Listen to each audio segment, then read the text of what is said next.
Jungle.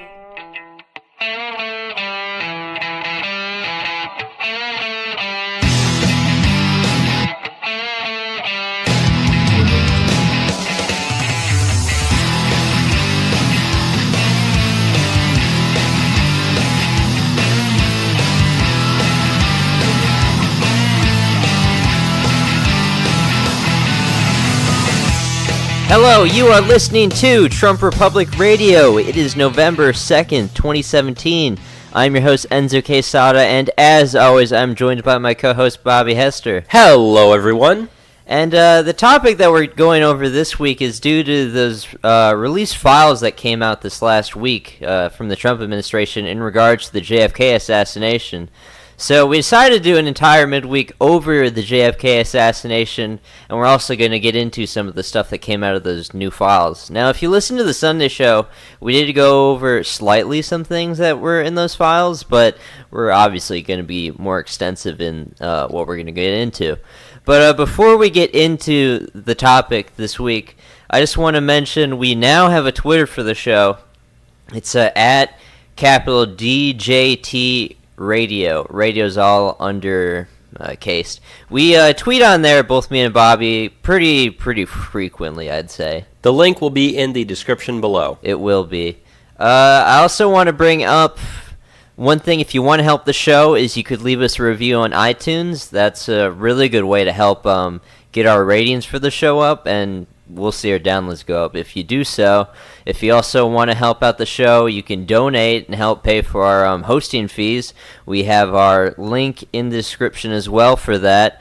It is paypal.me/Trump Republic Radio, and as I just said, it's also in the description. In regards to Sunday, we probably will have a guest on, but I can't confirm it at the moment.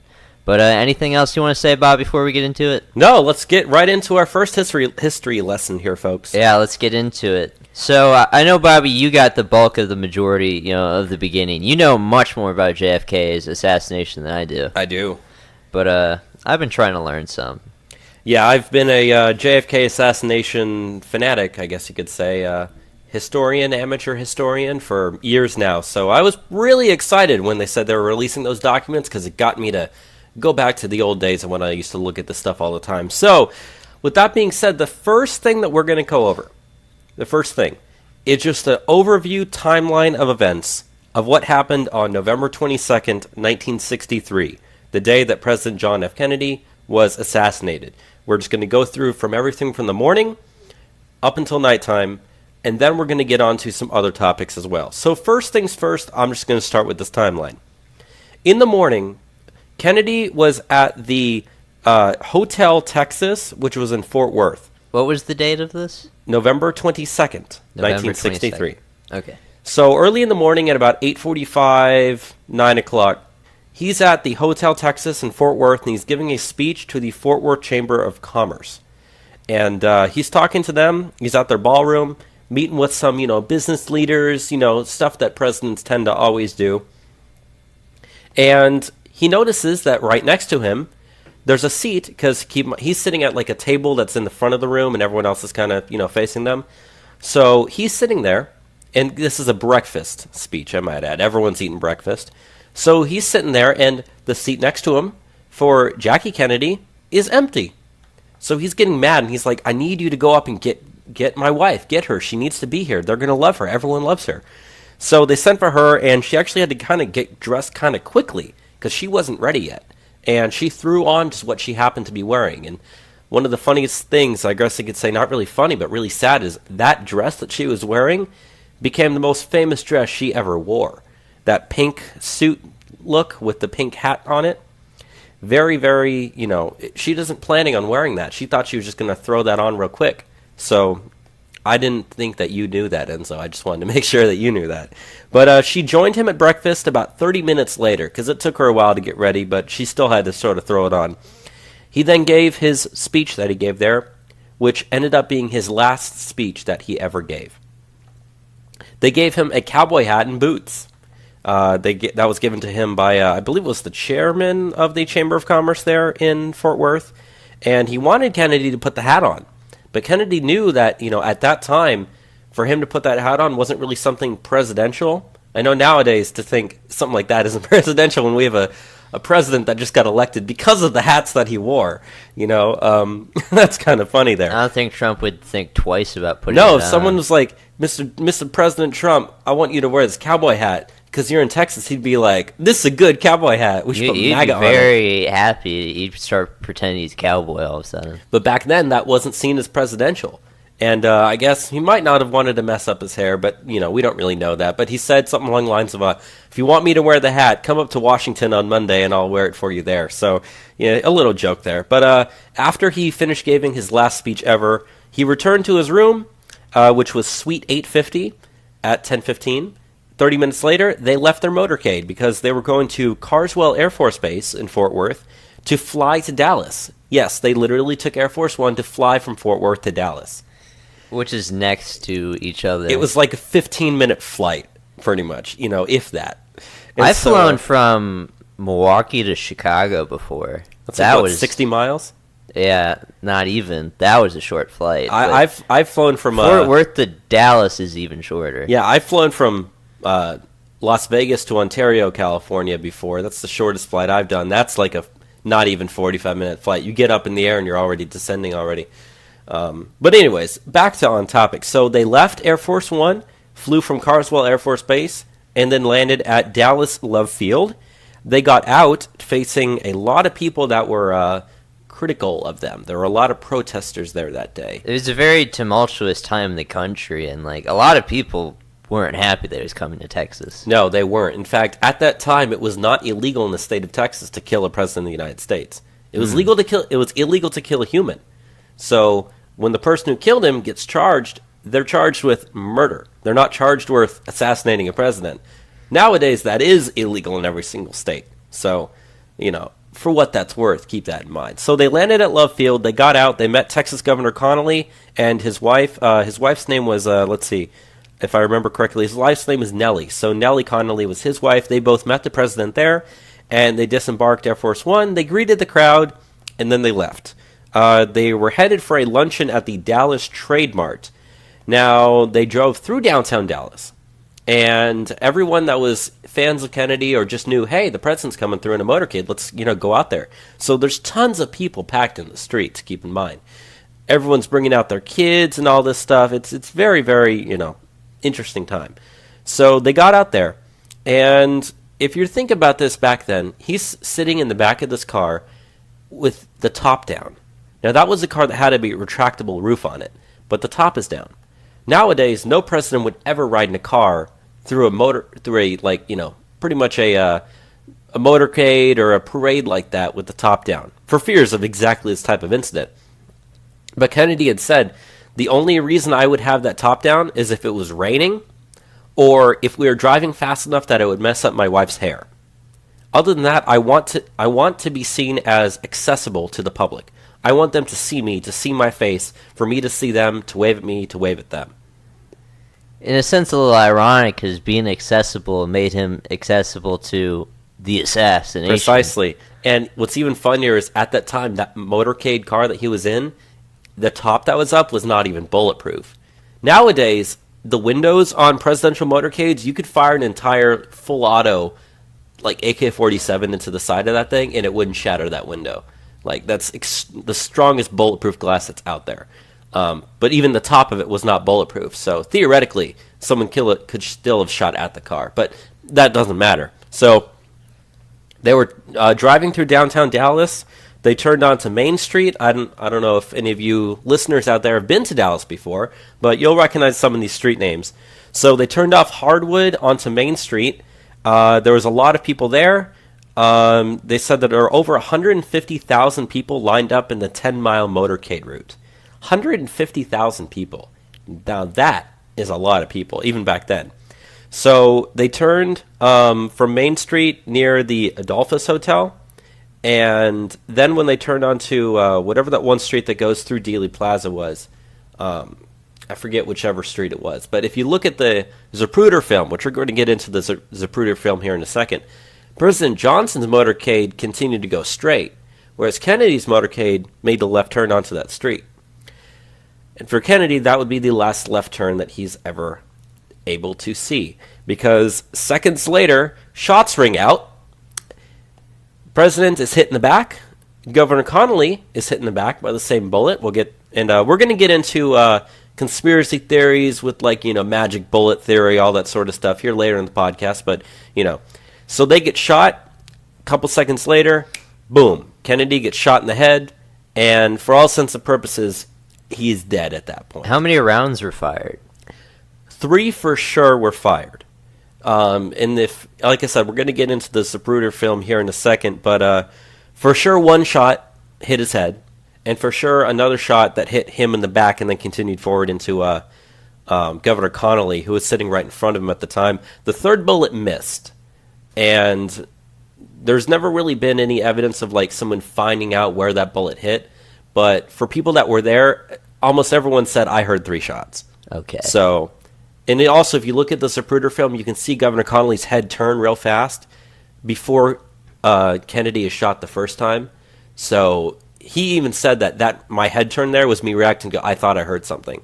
So, yeah, 3 shots were fired, and immediately everybody knew what had happened. I mean, the fact that his head just exploded, it fell back, everyone's freaking out. Secret Service is running towards the car. Jackie Kennedy's jumping on the back of the hood to try to get pieces of his brain and skull that had flown off to the back of the car. They just darted out of there. They were going 80 miles an hour down those city streets, getting out of there, heading to Parkland Hospital, which was the closest hospital there. They took the Stemmons Freeway to Parkland Memorial Hospital, and at this point, Lee Harvey Oswald, the suspected gunman, was stopped by Dallas police on the 2nd floor of the Texas School Book Depository building, where he was. Keep in mind, he was on the 6th floor when he fired those shots. And he headed down. The Dallas police stopped him, but he said, hey, I'm just trying to leave the building, and they let him go. So at this point, keep in mind, the shots rang out at 12:30 p.m. in the day. Now, at 12:34, just minutes later, the first news wire hit the news that the president has been shot. He's being taken to the hospital. We don't know what's going on. This is the event that changed American history forever, folks. And I can just imagine if you were someone watching the TV or heard that say, oh my God, the president's been shot. What's going on? So 12:36, they arrived to the hospital. And think about that. He's shot at 12:30. Before he's even at the hospital, the news has already hit. I think that's pretty interesting. So the CBS with Walter Cronkite, he was the one to break the story. He broke it at 12:40 after the first news wire first went out. Police decided they started broadcasting the description of a suspect. I believe that suspect actually ended up being Lee Harvey Oswald because of people who were there that the police immediately started to interview said, I thought I saw someone up in that window who fit that description. So as it continued to go on, FBI Director J. Edgar Hoover at the time called Robert Kennedy, who was President Kennedy's brother and the Attorney General at the time. He called him to try to figure out what was going on. The jet that was carrying the members of the president's cabinet were actually headed to Japan at the time. They immediately got the word, turned around, head back to Washington. And as it continued, Oswald went back to his home. Now, he had gotten to the school book depository about 9 or 10 a.m., so he was there all morning doing his job before the shots rang out. So he returns home in the chaos to retrieve his pistol, and then he goes and waits at a bus stop. So at 1 p.m., exactly 1 p.m., Kennedy's already been at the hospital, and there's no pulse, there's nothing there. They pronounce him dead. Like I said, for all intents and purposes, he was pretty much dead the moment that bullet hit his head. They said he was still breathing and breathing out blood and stuff, but at that point he's brain dead. He's not moving. He was essentially dead. That's why I said he was essentially dead. So at that point, at the school book depository, they started taking a roll call of all the employees. That's when they realized, hey, Lee Harvey Oswald, our employee, has already left the building. The New York Stock Exchange at 1:07 p.m. immediately began halting trading after they got over $11 million worth of sell orders. Keep in mind, the news broke at 12:30, so in half an hour, $11 million back then, I mean, that's in the hundreds of millions, maybe even the billions now. If you think about how much inflation. If you add in inflation and the fact that all they had back then was like radio and TV. You know, we got Twitter and everything. Think how much more of a volume that would be today. It would be in the trillions of dollars easily if the president got shot. Yeah. They would have to halt trading. At this point, at 1:12 p.m., police went up to the 6th floor, and they found a bunch of rifle shells up there, and they realized, okay, I think this is where those shots came out of. At 1:15 p.m., Officer J.D. Tippett is shot and killed at the corner of 10th Street and Patton Avenue in the Oak Cliffs section of Dallas. That he was killed by Lee Harvey Oswald. We still don't know the exact reasons of why he was shot and killed, but most people believe that it was probably because Oswald fit the description or looked suspicious, was walking, suspiciously or whatever, and freaked out and panicked when a police officer confronted him. That's what the most commonly believed thing is. But at 1:22 p.m., they discovered a rifle in the 6th floor of the Texas School Book Depository building. And it was the same rifle that, the rounds of that rifle matched the shells that they found. So they, at this point, believed this is the rifle. This is it. This has to be Do you know what kind happened. of rifle it was? It was I've got it here later in this, Okay. when we're talking about stuff later, but I'm just reading off this timeline that we got here. So at this point, Vice President Johnson, who was at the hospital, he was rushed to the hospital, too, to be there with the president. He leaves the hospital at 1:26 p.m. The press secretary, who at that time was Malcolm Kilduff, he gave the official announcement to the press from the hospital that the president has died. And from that point forward, history changed forever. Johnson arrived at Love Field at 1:33 p.m. because they were taking off. They're like, we're getting out of here. In case there's any sort of conspiracy to try to kill us, we need to get in the air, get back to Washington immediately. The newswire services at 1:33 started beginning to report that the president had died. Governor Connolly, who, remember, he was shot too, his surgery began at 1:35 p.m., and Lee Harvey Oswald, who, keep in mind, as I said, he had just shot and killed Officer J.D. Tippett. And the wire went out that a police officer's been shot. We need to go find this guy. He matches this description of this suspect here. He ran and he hid in the Texas Theater in Oak Cliff. And at 1:50 p.m., he was arrested there. So at that point, they got him. President Kennedy's casket was then removed from Parkland Hospital because at that time, they held caskets and stuff there at hospitals in case people died. They wanted to get the nicest one they possibly could. And although they said that Texas law mandated that an autopsy must be performed within the state, the Secret Service still took him and his casket out of that hospital immediately. So that's why when we get to the conspiracy theory section, a lot of people believe that the autopsy was either not done correctly or it was lied about because it wasn't done by local Texas doctors. His autopsy wasn't done until later when they'd finally gotten back. So the hearse departed for Love Field. It was loaded onto Air Force One, and it started to fly away. Now, around the same time period, they started interrogating Oswald at the Dallas Police Department headquarters, municipal building, I guess you could call it. And at this point, at 2:38 p.m., President Johnson officially was sworn into office by taking the oath of office on Air Force One. Very famous picture you can see there. Jackie Kennedy standing right next to him. Everyone's super sad. But for that, that was that until later in the afternoon. Oswald is still being interviewed for the rest of the afternoon. Air Force One lands at Andrews Air Force Base there. He's taken to the hospital at Bethesda Naval Hospital. Oswald is officially at that point charged with murder. And with that, the end of that day is done. Now, at midnight that day, which technically was, the next day, a press briefing there at the Dallas Police Department showed Oswald. This was the first time that the public had really gotten to see this is the man that we've arrested who we believe shot the president. Oswald, of course, denied everything, and it was very, very bad. Now, they tied the rifle to him because they had on file that Oswald had ordered a rifle through the mail, and that was the same rifle that they found there. So at this point, they realized this is his rifle. We've got our guy. And they immediately started the next day. Secretary of Defense Robert McNamara inspected an Arlington National Cemetery gravesite. So this is, not even a day later, and they're already like, okay, we need to figure out where we're going to bury the president here.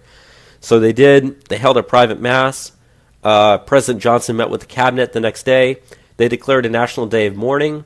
And then comes November 24th.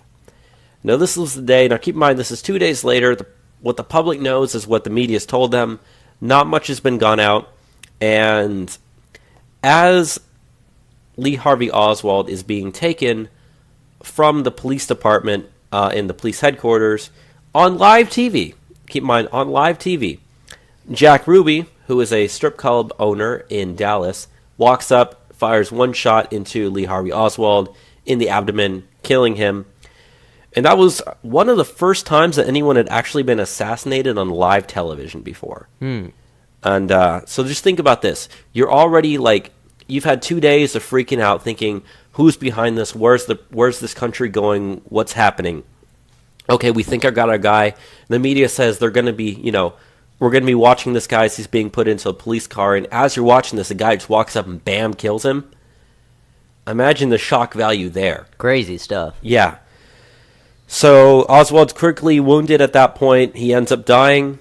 And the news officially announces Oswald's death at 1:25 p.m. He was shot at 12 p.m., so a little over an hour. Now, here's something funny here. Oswald was taken also to Parkland Hospital. And Jack Ruby, who was charged with the murder of Oswald, actually ended up getting the death penalty, but he wasn't executed because he developed some sort of lung disease type thing, and he actually died before he was able to be executed. And when he was taken to the hospital where he officially died after he got sick in prison, Parkland Hospital.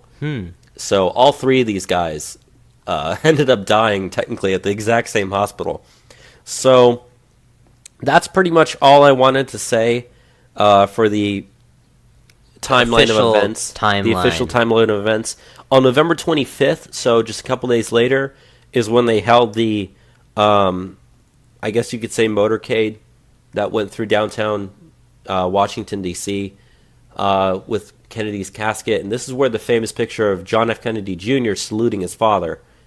And he was actually told to salute his father by his mother, who said, salute your dad, or salute the car as it goes by. So if you ever thought that was a spur-of-the-moment thing, no, his mom told him to do that. But they then held a ceremony at Arlington Cemetery. President Kennedy was buried there. The eternal flame was officially lit at 2:15 p.m. on November 25th, and it has not gone out ever since. I've seen the eternal flame because I've gone to Arlington National Cemetery. Have you ever gone there? No, I haven't. Well, if you ever do, obviously, if you ever go there, you're going to see that grave because, that's part of the reason why people always go there, that and Tomb of the Unknown Soldiers. But you're going to see it if you take the tour there. So that flame has not gone out. It is the eternal flame. And with that, I'm officially ending our timeline of events of the assassination of President John F. Kennedy. So here's now where we transition into all the different conspiracy theories, because there's so many. Now, Bobby, do you want to go over, maybe just to preface it, how many people really disbelieve what, the official narrative is? Yeah, we have actually a bunch of public opinion polls that have been taken here in the years and decades since the assassination. In fact, there have been between about 1,000 to 2,000 books that have been written about the JFK assassination. 95% of them are either pro-conspiracy or anti-Warren Commission. Now, the Warren Commission was the commission that the United States did in their official investigation into the events. Now, there's conspiracy theories about the Warren Commission on itself. A lot of the information in there was, redacted or has been proven false. It wasn't done very well. That's, consensus. About 99.999% of all people at the time even believed that it wasn't correct. But that being said, the public to this day still doesn't believe. There was a 2003 Gallup poll 75% of people believe that Lee Harvey Oswald did not act alone. That same poll said 20% of people believe that LBJ was involved somehow. A 2003 ABC poll, 70% of people believe that more than one person was involved. A 2004 Fox News poll, 66% of people believe that there was a conspiracy behind it. 74% believe there was, at a minimum, a cover-up. A 2009 CBS poll, 76% believe that there was a conspiracy, and a 2013 Gallup poll, 61% believe Oswald didn't act alone. So, pretty consistent that even decades later, a vast majority of Americans believe that there was either a cover-up, a conspiracy, or that Oswald didn't act alone in doing this. Yeah. Now, I'm going to talk here about Oswald himself. Now, he was a Marine sniper. So obviously you could say, okay, well, that makes sense. He was in the Marines, he was a sniper, but he wasn't that good at sniping. In fact, he barely scored above the minimum requirements that the Marines have to even be a sniper. You know, because you have to score at least certain well in different tests. Yeah. He barely scored above the minimum to make it. So even then, you could say, oh, fine, he's a sniper, but he wasn't that good. He was also a Marxist communist. That's very well known. He defected to the Soviet Union in 1959, lived in the city of Minsk, sorry, I mispronounced that, where he met his wife, Marina, in 1961. She was Russian. They ended up getting married. And she's actually still alive. And she's living currently today in the, I believe it's the city of Rockwall, Texas, if I read that correctly. It's the same city that Alex Jones grew up in. If you know Alex Jones, the InfoWars, a lot of people say he's a conspiracy theorist. Same city. That's just total coincidence. Where is Rockwell? What's it near? It's just like east of Dallas, and that sort of area, in like a rural type area there. Okay. Not too rural, but just, you know, east of Dallas. Once there. you like up there in like northern Texas, like Dallas, there's tons of people that live there, but it doesn't take like so long till you're back in like rural country, really out there. Especially if you know your maps of. Once you go east of Dallas, there's like a lake there.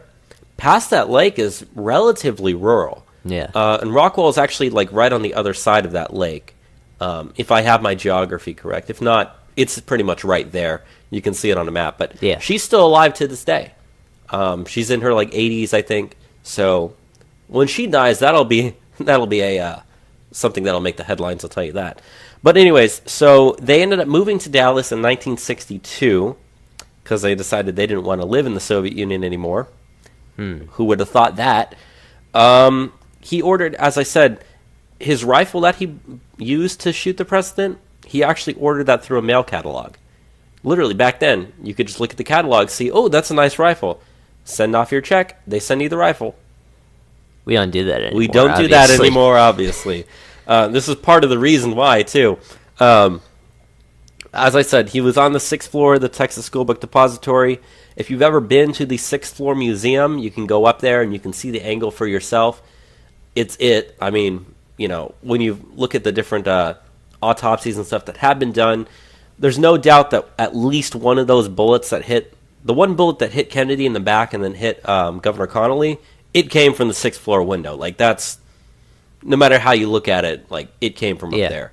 So, what's interesting, and I'll say this, when you compare a lot of things from the Kennedy assassination and the Lincoln assassination, there are a lot of things that are in common with the two. But one of the funniest things, or I keep using the word funny, and I really shouldn't use that word, but one of the most interesting things about that is Lincoln was shot in a theater, and John Wilkes Booth ran to a warehouse where he was caught. Lee Harvey Oswald shot Kennedy from a warehouse and ran and was caught in a theater. So, funny enough that, but he was then killed by Jack Ruby. Now, Jack Ruby was a owner of a strip club. Real name Jack Rubenstein. Right. Changed his name when he moved to Dallas, or moved to New Orleans. But he changed his name. And he was owner of some strip clubs and clubs up in Dallas. He was very well known in the area. Now, he's able to, keep in mind this, with all the security surrounding Lee Harvey Oswald at the time, a guy like him is able to just slip in, carrying a pistol a snub-nosed revolver and shoot Oswald on live TV? How? I'll tell you how. Okay, guys like him, where, he was involved in mob activities. Like, that, everyone knows that. Those type of guys, they're well known by police. And sometimes in a good way and a bad way, to where, it wouldn't be all that suspicious to see a guy like him hanging around a police station. You know what I mean? Paying off cops, it's kind of what I'm getting to. Yeah. So, to see a guy like him, it's not all that suspicious. So, if he was able to sneak in like a back door, it's very possible that someone either let him in, or he just got through and then was able to walk around without drawing too much suspicion. They even said that he did pretend to be a journalist in order to get in before as well. So it's not surprising that he was able to get through security back then. And with all the frantic behavior people were going through at that time, it's very easy for one person to slip through the cracks. I mean, security, even though it was hard and high, it still wasn't the best. Now, something I also want to mention here that doesn't really have too much to do with anything is the gun that Jack Ruby used to kill Lee Harvey Oswald was sold at auction in 1991 for $220,000. So someone out there still owns that gun. I don't know who, but imagine the value of that thing today. Very historic gun. Millions of dollars you'd think that thing would be worth. But I want to get back to what I was saying earlier about the Zapruder film. Now, the Zapruder film is the only actual evidence that we have of the only video evidence that we have of Kennedy being assassinated. Because Zapruder was standing there with his little camera rolling at the time. Huh? Who's Zapruder? Zapruder is the name of the guy who filmed it. Okay. Yes. And so he's standing there with his video. Obviously, he didn't even think he was going to get the president being assassinated. It's just total, coincidence. But thank God we have it. That's the only video proof. One of the most famous videos you can ever watch. You can see him turning onto the street. You can see Kennedy lift his arms up to his neck when he got shot. You can see Governor Connolly react to being shot, turning around, looking at the president. You can see Kennedy, kind of leaning over onto his wife before his head just pops off and explodes. Very graphic video. But what's interesting is if you ever watch that video, that's where a lot of the conspiracies have come from. Because if we didn't have that video, the only evidence would be what the Warren Commission said. Yeah. The only evidence would be what the people have told us. They would say, guy fired a shot from the 6th floor window, hit Kennedy in the back, hit Kennedy in the head. Everyone would have believed it. So the fact that we have this video is really the only evidence. I mean, that's really what's been driving all these conspiracy theories this entire time. Because if you look at the video, you can see people on the other side of the street, like, ducking down. And a lot of those people that were interviewed, a lot of them had said, we felt bullets passing by us. Because one of the main conspiracy theories, and I guess, we're already into the conspiracy theory section here, was the fact that people believed that there was a second shooter from the grassy knoll. Now, the grassy knoll was a kind of hilly area that was on the side of the street right behind where Zapruder was standing. There was some fences there. It's been known as the grassy knoll. And a lot of people said that they saw someone with a rifle there. A lot of people on the other side of the street said that they felt bullets going by them. A lot of people standing on the same side of the street as Zapruder said that they felt bullets going by their head and they were narrowly missed. So, there's a lot of evidence to suggest that there might have actually been someone from that grassy knoll shooting. And if you've ever been to Dallas and Dealey Plaza, the 6th floor museum, perfect vantage point. You stand at the grassy knoll, also perfect vantage point with the rifle. And in fact, Nellie Connolly, the wife of Governor Connolly, she wrote a book called From Love Field, Our Final Hours, in which she believed that there was more than one shooter.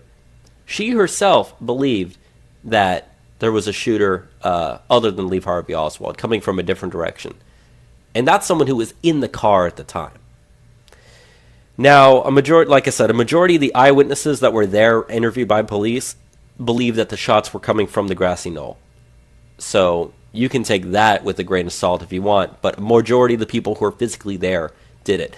In fact, one of the people that was there, actor Bill Paxton, He was in the crowd the day that Kennedy was shot. In fact, if you go to the 6th floor museum, they have a picture of him sitting on his father's shoulders when he was a little child. So he was present the day that Kennedy was shot. Yeah. So just something interesting worth pointing out. But the last thing I want to get to talking about the grassy knoll here, in 1979, the House Select Committee on Assassinations, because apparently we had that, concluded that there were 4 shots total that rang out. This was their official conclusion. 4 shots total. 4 shots. One of them for sure coming from the direction of the grassy knoll. Huh. Now, the reason why we completely bring up this grassy knoll theory is because of the way that Kennedy's body reacts to being shot. Now, the first shot that hit Kennedy hit him about, like, right about the bottom of the back of the neck area, where your neck kind of reaches, like, your shoulders, that area, passed through him, through his throat, into Governor Connolly sitting in front of him, out of Governor Connolly, breaking one of his ribs, into his wrist, through his wrist, and into his leg. And if you look at the way that they were sitting, Connolly was sitting slightly, he was sitting in front of Kennedy, but the seat wasn't directly in front of him. It was a jump seat, so it was slightly below and slightly to the left of where Kennedy was sitting, and Connolly's body was slightly turned. So that's how you're able to have it go through all that at one time. And a single bullet, bam, going through that, it's very possible just boom, just went through everybody. Now, a lot of people believe Kennedy was reacting weirdly. He had his arms up a little bit. Like, it's very odd the way he had his arms kind of like, almost John McCain-like. They weren't up all the way, like clenching his throat. They were just lifted up. It looks weird. The reason why is because you have to remember back in Kennedy's history. Now, in World War II, he was in the Navy, okay? And he survived, there was like an accident or something. I forget the exact story behind it, but he had to survive out at sea for quite a while until he was rescued. And he was credited with saving a lot of the other men's lives. So he was like a well-known war hero before he even ran for Senate. Now, he suffered injuries back then because of that, and it left him, I'm not going to say paralyzed, but he actually had to wear a back brace type thing. And if you watch the video, the way he's lifting it up, he wasn't really able to move his arms too high when he was wearing that back brace. And believe it or not, that back brace, it actually kept him from falling forwards. Because the way it was positioned was to make sure that he wouldn't fall over, right? So when he's shot in the back of the neck, his body is like reacting to that. It wants to like hunch over and fall forwards because it's been shot, you know what I mean? It was actually, he was unable to fall down. Now, I know obviously this is just a podcast, so you can't completely see, what we're doing right now. But like, imagine if you're sitting up straight and you try to lean forward, but only a couple inches. That's as far as his body was even able to go because he's wearing that back brace. If he wasn't wearing that and he was able to just fall over, he might not have been shot in the head. He might have survived his wounds. Yeah. So in a way, the thing that was kind of keeping him alive, not really keeping him alive, but keeping him he needed it to keep going, was a factor in him dying. And, and then if you watch the video, the Zapruder film, he kind of leans over a little bit, and Jackie Kennedy is like holding him because she knows what's happened. Everyone in that car knows what's happened. And at which point his head just pops off and explodes.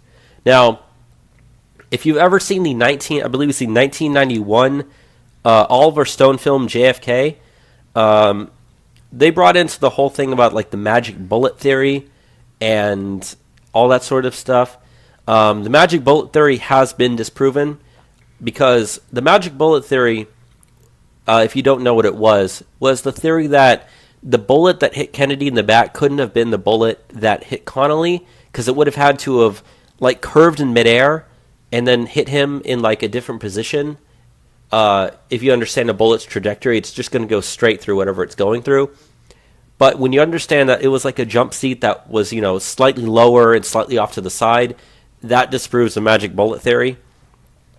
But one of the things that does bring it up is the fact that Kennedy's head, when he's shot in the head, it goes back and to the left.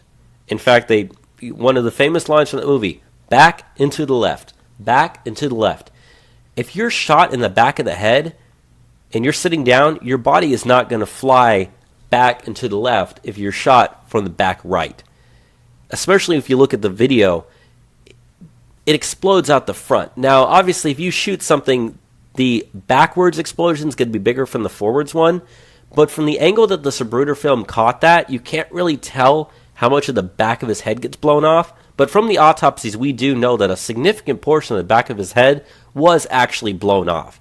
Especially if that bullet, if it was a much faster moving bullet, it would tend to explode more so than a slower moving bullet. So if it's like a high velocity bullet that hit him from the front, point that I'm trying to get to is the front right part of his forehead is what explodes out, and the back left part of his head also, you can see stuff flying out back there. That's part of the reason why Jackie Kennedy immediately gets up and starts reaching for pieces of his freaking brain and skull off the back of that car. And that's when she realized that there was another Secret Service agent back there who had heard the first shot, who immediately started running towards the car. You can see that in the video too. So, that's part of the reason why all these conspiracy theories nowadays, or even have any teeth to them, is because of that Zapruder film. Yeah. Because if all we had heard was Kennedy was shot in the head, and then you see like maybe a dead body photo or an autopsy later, you'd believe, well, yep, he was shot in the back of the head. But you have video evidence to show that it's very unlikely that a bullet coming from where Oswald was, hitting him at that angle, would have caused his head to go back and to the left. Whereas a bullet hitting him from the front right, from the grassy knoll, would do that. Would obviously have done that. Now, obviously, like I said, there's a lot of different conspiracy theories behind that theory. One of the ones that my father and I actually agree on, now this is where I'm finally getting into my personal opinion on the matter, which I haven't really heard anyone ever say this theory, but I've always thought it's possible. There might have been a conspiracy, to have two shooters shooting at Kennedy, Oswald and some other person. Yeah. But what also people might not think is that it might have just been a complete, total coincidence. Two guys both want to kill Kennedy, get the same idea to be there, and just happen to do it at the same time. They didn't know about each other. They just happened to have the same idea at the same place at the exact same freaking time.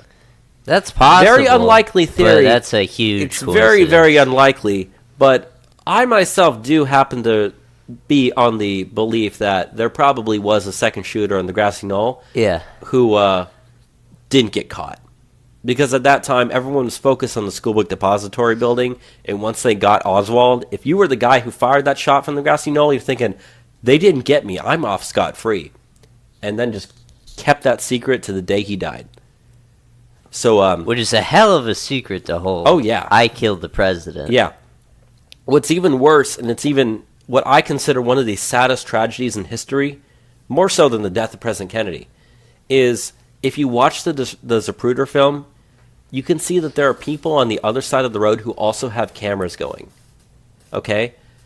To this day, only one picture or a couple of pictures have been released from that angle over there, but they are from further back, and you couldn't really see anything from the grassy knoll. Because, low-quality cameras and stuff back then. But there were people standing right there on the other side of the street who had cameras and video cameras rolling at that time. The people who own that have never released that footage. Or they might not have even known they had it. You know what I mean? Or might not have even gotten the footage developed. Or the government covered it up. Well, like I said, a lot of those people were interviewed. The reason we even have the Zapruder film was because when the FBI was like questioning people who were there, Zapruder was like, hey, I think I might have got it on camera. And they're like, give that to us. Yeah. He didn't even give it to him. When he said, I think I might have caught it on camera, they literally stole his camera from him. Like, he wasn't even allowed to keep a copy for himself. Like, that belonged to the government at that time. The only reason, the only thing that they even gave him credit for was, like, putting his name on it, pretty much. So, it's pretty much certain. They stole that from him. But, they released that. Everyone has seen that footage. But we don't have any of the other footage, though. Or any pictures, because, they might have not been people's video cameras. It might have just been regular cameras. People were taking pictures all over that place. And now you're telling me that the one possible damning picture that could prove or disprove the second shooter from the grassy knoll theory and all the possible evidence has never been released in 50 years. We might not even have it. either the government covered it up and they never released it, or those people never made that footage public, or they failed to get the film developed, or they kept it, forgot about it, or they kept it and kept it as like a family heirloom, or whatever. So that's very sad because, all it would take is one or two pictures or one small video, and you'd have a second angle of that. Now, compare that to something like 9/11, okay? When the first plane hit the tower, everybody and their brother got out their video cameras and started recording that. Yeah. I mean, there are hundreds of videos of the second plane hitting the South Tower from virtually every conceivable different angle. Nowadays, when stuff happens, everyone immediately takes out their phones. They're taking pictures. They're taking videos. They're putting it on Twitter. They're putting it on Facebook. They're putting it on YouTube. Something like this happening nowadays, there would be no way to cover it up if there was someone there. Someone would have caught that angle. Someone would have seen it. Security cameras even. That stuff would be released. But that being said, that's pretty much the whole theory of the second shooter on the grassy knoll. Now I'm going to get into some conspiracy theories about who was actually behind it. Yeah. And I'm sure you're going to have a lot more to say about this section as well. But the first things first that we want to do is Cuba. Now, at that time, the Cuban Missile Crisis had already been over, but tensions were still high with Cuba. Fidel Castro was in charge, and obviously he did not like Kennedy. And so a lot of people thought that Cuba might have been behind it. The Bay of Pigs was under Kennedy. Yeah, the Bay of Pigs. And we tried to pretty much invade them. Right. We helped, Cuban nationals try and take back their country.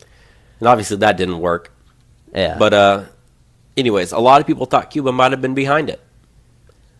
The thing is, though, about that theory, and I believe this is one of the things that was released in part of these 2017 documents, I believe, was that let's see if I can find it. Oh, yeah, right here. One of the documents that was released actually said that Cuba, they did an investigation. That was the House Committee on Assassinations. They did an investigation into whether or not Cuba was behind it, and they determined that it's their belief that Cuba was not behind it, because if they were behind it, killing a president, being that close to the United States, being a hated enemy like that, who do you think people are going to point fingers at first? What could you possibly gain by killing the president if it's found out that you're behind it? They could easily be invaded. They're just going to invade you or kill you. So it's only 90 miles south of Florida. Yeah. So the House Oversight Committee on Assassinations, or whatever it was called, the House Select Committee on Assassinations, they concluded that they believe Cuba was not behind it. So I'm personally okay with that. Yeah. The second theory is that it was the mob that killed JFK. Now, as I said earlier, Jack Ruby, or Jack Rubenstein, however you want to pronounce it, he went by Jack Ruby. He was, well known. He dabbled into mob activities. The mob was pretty strong at that time, especially the New Orleans and Dallas mobs of that area. Kennedy was trying to go after mobs. A lot of mobs had ties to different Soviet activities, especially the Russian mobs that were there at that time. So it's possible that with Kennedy being such anti-communist as he was, that the mobs of that time period, which did have Soviet connections, were like, let's try to take this guy out. They would have been like the foot soldiers of the Soviet Union, as you could say. They would do the dirty work. Now, the reason that I bring that up is because of, like I said, Jack Ruby. Now, Jack Ruby goes and kills Lee Harvey Oswald. Why would he do this? He, to the day he died, said that he did it because this man killed my president, I want to get my revenge on him. But a lot of people believe that if the mob was behind it, that it was take out the hitman before he talks. Yeah. And then, and then have... Dead men tell no tales. Right, and then have a guy who, like Jack Ruby, who, like I said, developed a lung condition and then dies like a year later in the hospital.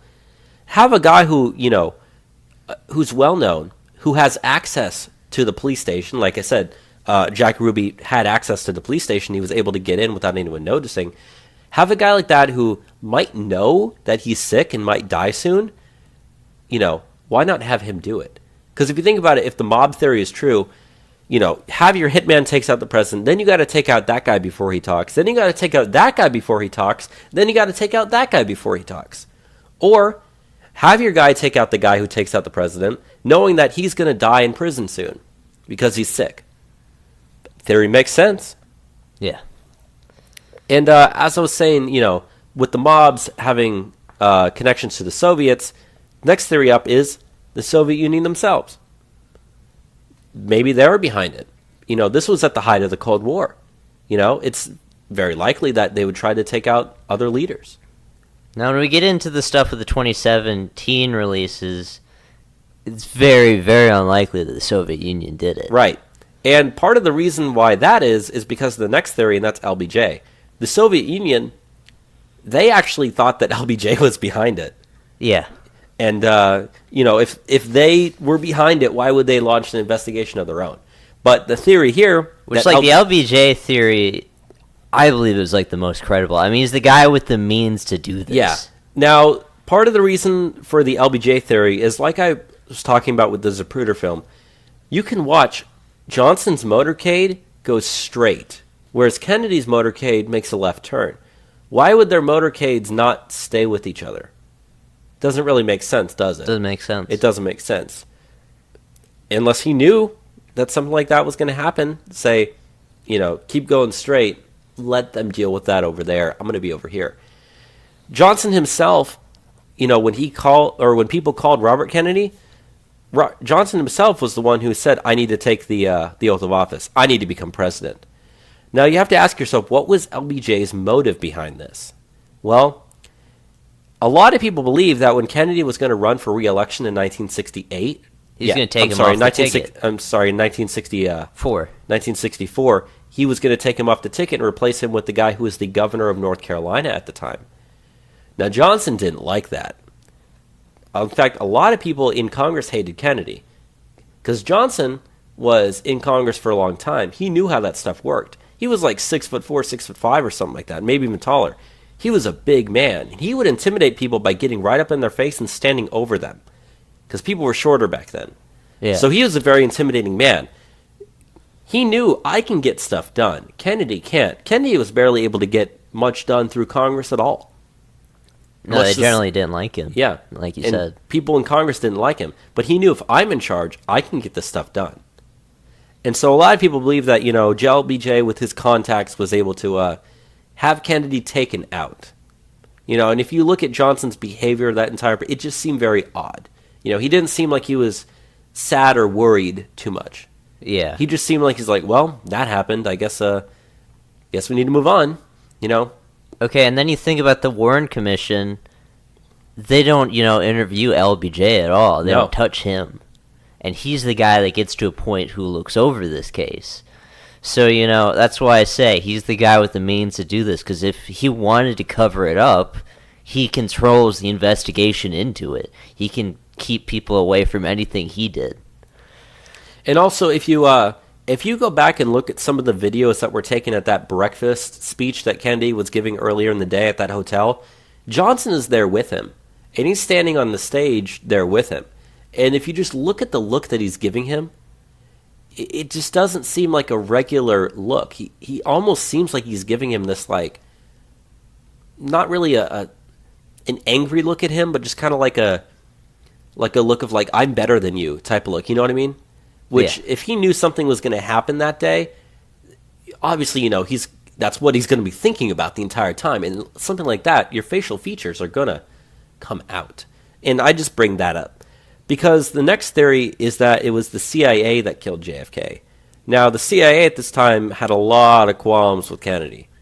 A lot of them. Yeah. And, they didn't really like the way that he was behaving along the lines of foreign interventions, the way he was dealing with the Soviets, the way he was dealing with Cuba, Vietnam, even though we didn't get into Vietnam too much until LBJ was president, he escalated it. It was starting when he died. It had still already begun. There was guys over there fighting.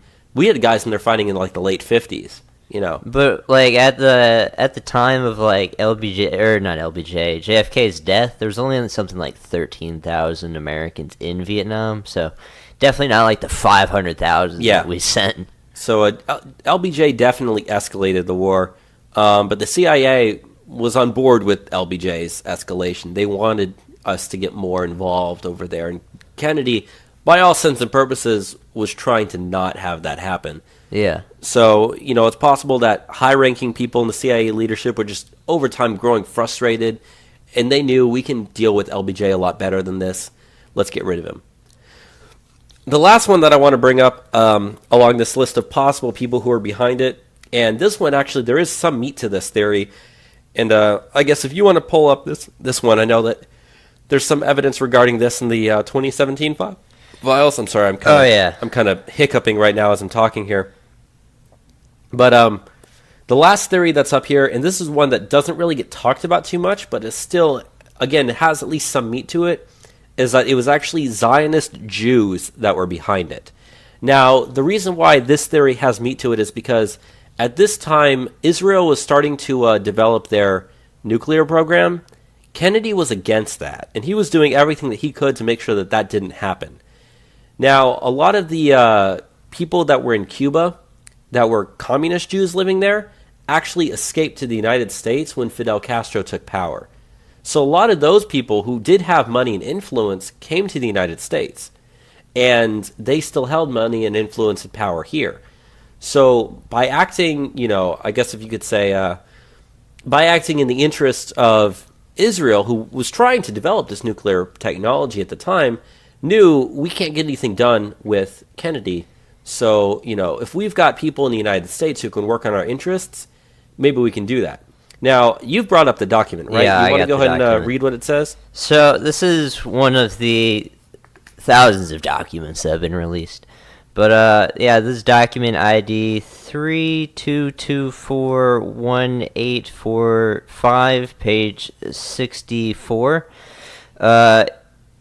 It says, I'll just go through what it goes over. Who was speaking here in this one? I do not know particularly because I just have, straight to this. Right. I believe they said it was like an anti-Castro group or something like that, right? Oh, yeah. I don't know who wrote it, but, so it's pretty much like an analysis of different people that they've done research on. And the guy's name is Homar S. Echevarria.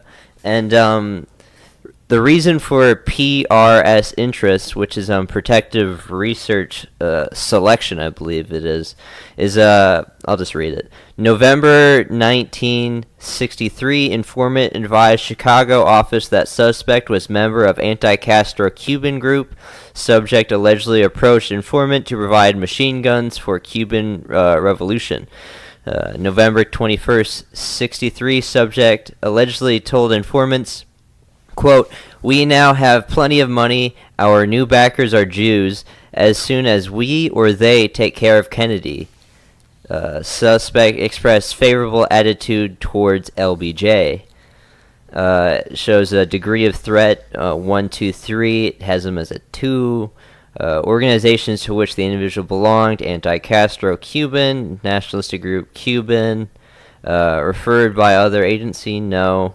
Action taken: investigation by Chicago office did not disclose any violation under our jurisdiction, and checkups never initiated. Subject not interviewed. So, we bring up the Zionist Jew aspect. This guy, he's an anti-Castro, Cuban national, and he says he has Jewish backers. And he has favorable opinions of LBJ. Mm-hmm. And he says, okay, we're going to get rid of Kennedy. These are all very interesting things to be saying, knowing what happened. And the last theory that I want to get to here is a theory that's also very possible, and that it was a mixture of multiple of these. Because think about it. If the CIA doesn't like what's going on, they know that they can get stuff done with LBJ. And this anti-Castro group, which has a favorable opinion of LBJ, which, wanted to remove Castro from power, but wasn't able to do that under Kennedy, expresses favorable opinion of LBJ, has Jewish financial backers. The mob, which, as we said, Jack Ruby was Jack Rosenstein. He's Jewish, and he was part of the mob. And so it's possible that, the mob, which has ties to Israel, who also doesn't like Kennedy, all these guys kind of get this idea that we should have Kennedy taken out. And all these different pawns in this game are set up to where they're interconnected, and it was a conspiracy to take him out. Because like the thing about conspiracies is it's usually something that grows out of like natural common cause or common interest. It's not just that LBJ decided like I want to kill the president. It's maybe someone wants to kill the president, another person wants to kill the president, they meet together and they pitch the idea to someone. That's how you build conspiracy. Right. And if you really want to take this to its full reign, you have the CIA is pissed off with JFK. Yeah. Knowing that they can get stuff done through LBJ. So if they get wind that a conspiracy is growing to take out the president, they just sweep it under the rug and ignore it. But you have, Zionist Jews in Israel who are wanting to develop their nuclear program, get in contact with their, Jewish people that are working in the mob in the United States saying, we need to take out the president in order to get this stuff done. That's how you get the mob involved, because the mob is working as part of the Zionist Jews in Israel over there. Meanwhile, they want LBJ to be put in power, so LBJ covers this whole thing up by using the Warren Report, which, I guess we'll talk about the Warren Report later. Or we could bring it up before we get into the 2017 stuff. Right, so, you pretty much have, Israel funds anti-Castro people who are pissed off at Castro, who don't like Kennedy. Israel funds the mob to take out the president, knowing that that'll put LBJ in power. LBJ is aware of it and uses the Warren Report to cover it up. The CIA is aware of this thing is all brewing, but they don't like Kennedy, so they just let it happen. That would be the most likely scenario if multiple parties were involved here. Yeah. So there's a lot of beef to that. I personally stand on a second shooter one, but I also believe that in terms of who, quote-unquote, was behind it, I tend to fall on the LBJ side. I think so as well. That's my personal Which is belief. funny because, we go to the university that LBJ went to. Yeah. Like, we have a statue of LBJ on our campus. And all I can think of is, like, you killed Kennedy. You dumb bastard. I'm not crazy about Kennedy, but LBJ was pretty bad. So. Yeah. So that's pretty much the gist of conspiracy theories behind Kennedy's assassination in terms of who was behind it. Obviously, there are thousands of more conspiracy theories out there. One that you didn't mention, which I don't really know about, but I've heard a lot, is a lot of people think that the Federal Reserve is responsible for killing JFK. Do you know anything on that? Well, that's true. Kennedy was not exactly the most pro-Federal Reserve president out there. Yeah. I know a lot of libertarians that don't like the Federal Reserve like to throw around some Kennedy statement that he made one time about wanting to get it abolished or decrease its power or whatever like that. So it's possible that you have another... The Federal Reserve is pretty much a branch of the government by itself. It holds a lot of power, even though it's a quote-unquote private entity. It still has congressional oversight, but it acts like a government entity. So it is possible that, they might have also been involved in this somehow, whether that be because they want to protect their power from Kennedy going after them. Or getting in contact with other people to have that stuff get the ball rolling. And, it's also possible that, like I was saying, Oswald was a Marxist communist. He handed out communist propaganda. So if you had the mob who had ties to, both the Soviets and Israel, find this low-level guy who's a sniper, hey, this guy's a sniper and a communist. And he works in this building that we know Kennedy's going to drive by, who has a good vantage point. Let's get him to do this for us. And then have one of our guys, Jack Ruby, take him out before he can talk, knowing Jack Ruby's going to die in prison of lung cancer or whatever a couple of months later, so he won't have time to talk. So, it's funny that you mentioned, him handing out propaganda. This plays in another thing that I was, looking in really deeply while we were researching the last day or so. So, there's video of Oswald handing out pamphlets for Fair Play for Cuba Committee, which, if you look into try to figure out what the, Fair Play for Cuba Committee is, it's like a pro-Castro group that, wants wants the U.S. to not be so aggressive towards Castro, leave him alone or whatever. But there's almost like no information on what this group was. It's so hard to figure out anything about it. You know, digging through the internet, you can't even really find stuff. There's entire websites dedicated to like forums on JFK conspiracies where people talk about it. I was reading on there. Those people, they look into it obviously more than I do. They can barely even figure out anything about it. So, and we've seen like the CIA do this before, where they set up like fronts and whatnot. This is something I personally believe. I think maybe, the Fair Play for Cuba Committee was a front to give Oswald like a job cover so he can be making money. And then, they get him into his job at the depository so then he can do his job and, take out the president. Because, like, why else would we not be able to find anything else about what's going on with this committee? Yeah, and also a committee like that, they would want to distance themselves from anyone who could actually, spill the beans. Because like we were saying, one of the documents that was released talked about how I think it was the American Communist Party of Dallas or something like that, which only had 5 or 6 members. They had no idea. Like, they thought that they were going to get blamed for this. Yeah. And so they freaked out. So it's, if you were going to have a legit organization like that, you'd think they would be with part of that organization, Because you think about it, like, the intention of Marxists to do this, okay? This is, like, during pretty much, like, the height of the Red Scare. We're in the middle of the Cold War. People are naturalistically, like, blaming communists for a lot of things, and, like, communist aversion's real, But, they wouldn't want this tied back to their group, Fair Play for Cuba Committee, because then they're just going to crack down on all of them. Which, I mean, we can go into what documents I have for I think that's where we were leading to. Yeah. The Soviet Union actually talks about this a bit. So, the first document I wanted to get into is there was a document, like, it's an 8-page document from J. Edgar Hoover, which, head of FBI, to Marvin Watson, who was the special assistant to the president. This was sent to him on December 2nd, 1966. It's titled Reaction of Soviet and Communist Party Officials to JFK Assassination. And I'm just going to read some of this because it's really good. Mm-hmm. But, yeah. A source who has furnished reliable information in the past and who was in Russia on the date of the assassination of the late President John F. Kennedy advised on December 4th, 1963, that the news of the assassination of the president was flashed to the Soviet people almost immediately after its occurrence. It was greeted by great shock and consternation, and church bells were tolled in the memory of President Kennedy.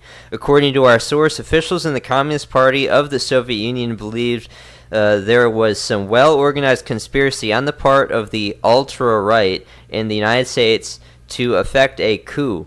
They seemed convinced that the assassination was not the deed of one man, but that it arose out of a carefully planned campaign in which several people played a part.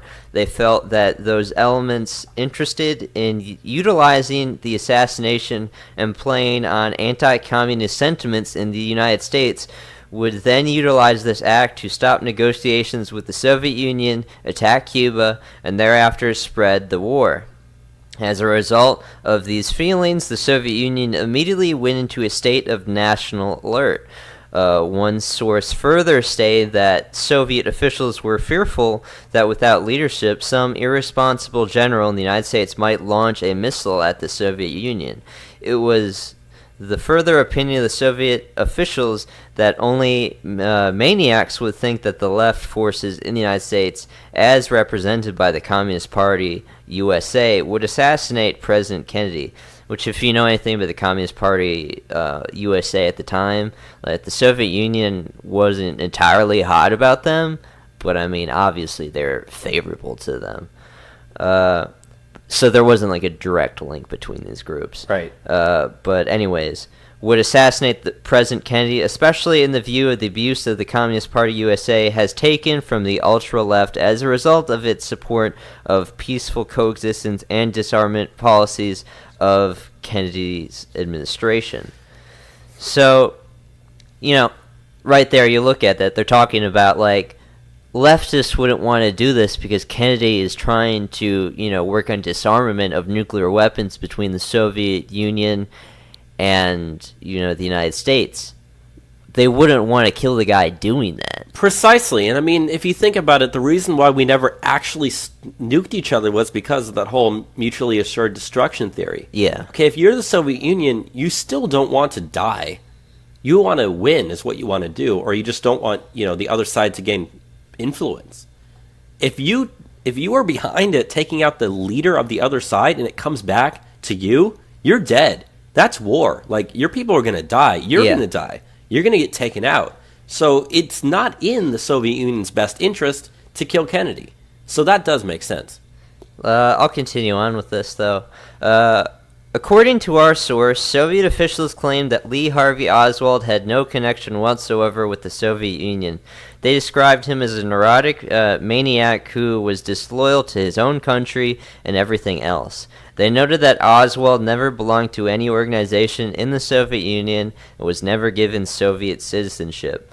A second source who has furnished reliable information in the past advised on November 27, 1963, that Nikolai T. Fedorenko, the permanent representative to the Soviet mission to the United Nations, held a brief meeting with all diplomatic personnel employed at the Soviet mission on November 23, 1963. During the meeting, Fedorenko related for the benefit of all present the news of the assassination of President John F. Kennedy and stated that Kennedy's death was very much regretted by the Soviet Union and had caused considerable shock in Soviet government circles. Fedorenko stated that the Soviet Union would have preferred to have had President Kennedy at the helm of the American government. He added that President Kennedy had, to some degree, a mutual understanding with the Soviet Union and had tried seriously to improve relations between the United States and Russia. Fedorenko also added that little or nothing was known by the Soviet government concerning President Lyndon Johnson, and as a result, the Soviet government did not know what policies President Johnson would follow in the future regarding the Soviet Union. So kind of interesting that they don't know anything about him. Yeah, you'd think that with all the spying and whatnot going on, his file would be 1 million pages long, Yeah. I'm trying to look down to where they have information on Johnson. Well, I found one thing here. This might be what you're looking for. So, on September 16, 1965, this same source reported that the KGB residency in New York City received instructions approximately September 16, 1965, from KGB headquarters in Moscow to develop all possible information concerning President Lyndon B. Johnson's character, background, personal friends, family, and from which quarters he derives his support in his position as President of the United States. One source added that in the instructions from Moscow, it was indicated that now the KGB was in possession of data purporting to indicate that President Johnson was responsible for the assassination of late President John F. Kennedy. KGB headquarters indicated that in view of this information, it was necessary for the Soviet government to know the existing personal relationship between President Johnson and Kennedy and the Kennedy family, particularly that between President Johnson and Robert and Ted Kennedy. So, right there, the KGB believes that Johnson was behind it. Yeah. Which is, really, substantial things to see and read. That, they were the, second biggest superpower in the world at the time. The KGB's, information, or abilities to obtain information is quite extensive. And they come out with documents. I mean, obviously, we can't read these documents. They'd be something else to read. Yeah. But they think LBJ did it. I guess so. And, how does that affect your relations with the United States when you believe that, the guy who's president now killed the guy that was president. How do you deal with a guy like that? I have no idea. I have no idea either, but it's just so... It's so odd, just, to even read those words. And the fact that this is stuff that the U.S. government has been sitting on for 50 years and just now got released. It's crazy. And, to go back to what you were saying, the Soviet Union didn't really know anything about President Johnson. They're looking... In 1965, they're getting the word, hey, we need to figure out all that we can about this guy. You'd think that when he was vice president...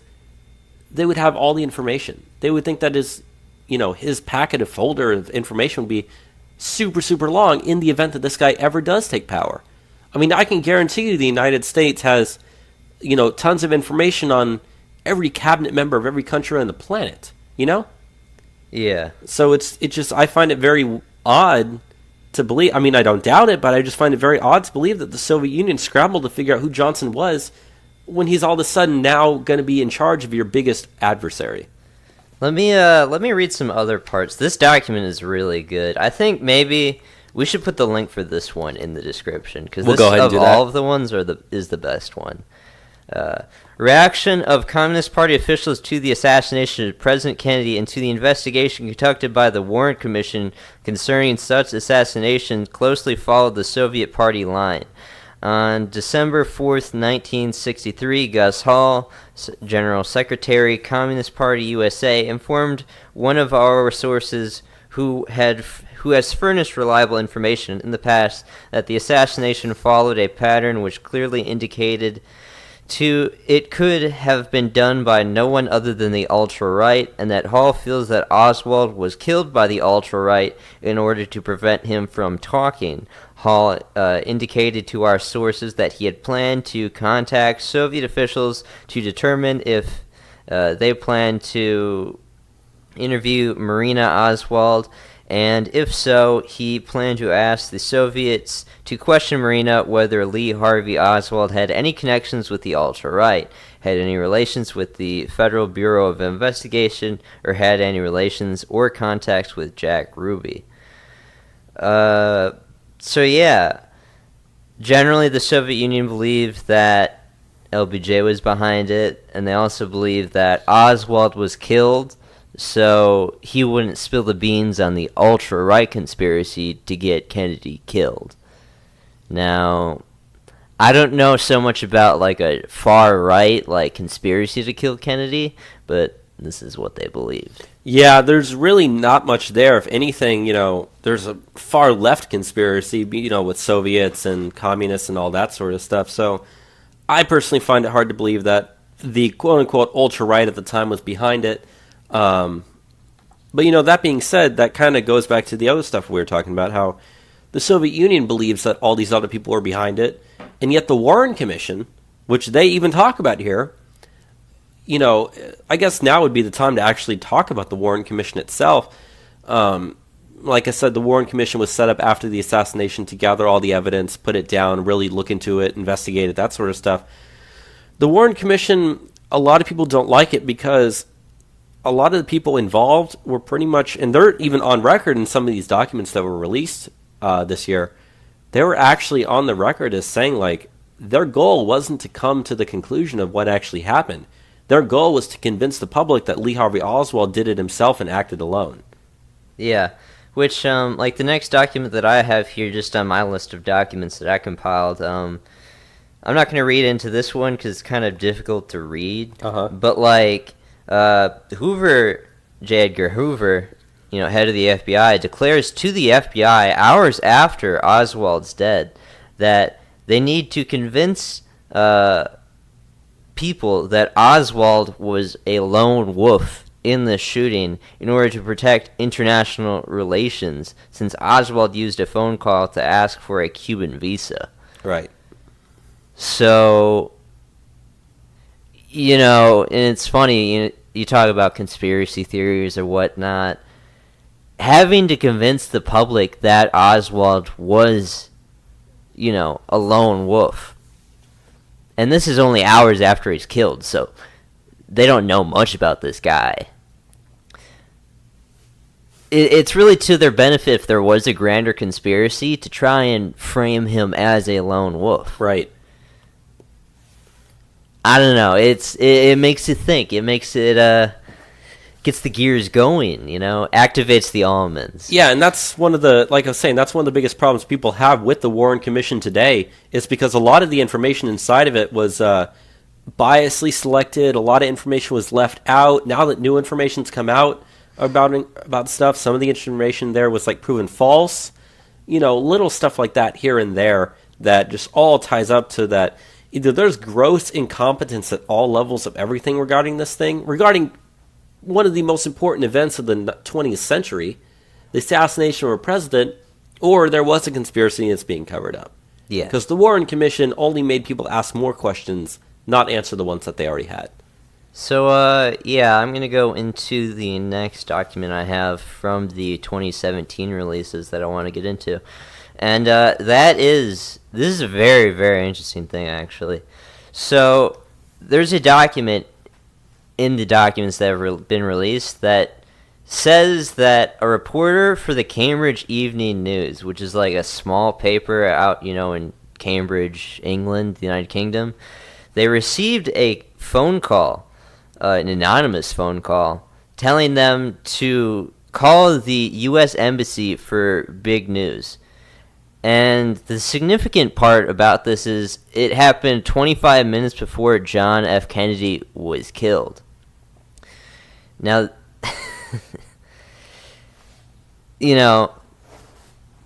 the person just calls them and then hangs up after this. And they're just like, what is this? What's going on? And once they get word that President Kennedy was killed, obviously you get this phone call, you're just like, oh my god, this must be what that person's talking about. So they immediately go and inform the police about this, that it happened, but they weren't able to figure out who did this, who called them up. But that guy that called this newspaper and told them, left them the anonymous tip, he had to know. No idea, it's vague or whatever. Yeah. But obviously, it points in the direction of Lee Harvey Oswald wasn't a lone wolf on this. No, and if you think about it, if you think about that grander conspiracy we were talking about earlier, it's very possible, especially if you're dealing with international people from different countries, that word's going to spread. Stuff's going to get leaked. Someone's going to tell someone. This is a hard thing to keep quiet on, a sort of conspiracy this big. Yeah. And, it's very possible that this guy who was in London, or wherever he was, I guess Cambridge, or he called the Cambridge Evening News, it's possible that this guy got word of it and was like, oh, crap, that's today. Or like, I just heard about this. You need to know this. But, yeah, so I don't know, man. I really don't know. Yeah, very, very strange one on this. So, there's some other interesting things that come out. There's some documents. One that is very interesting is in regards to a guy named Potito. Trying to find... Yeah, Orrin Fenton Potito. Now, when does the Warren Commission end?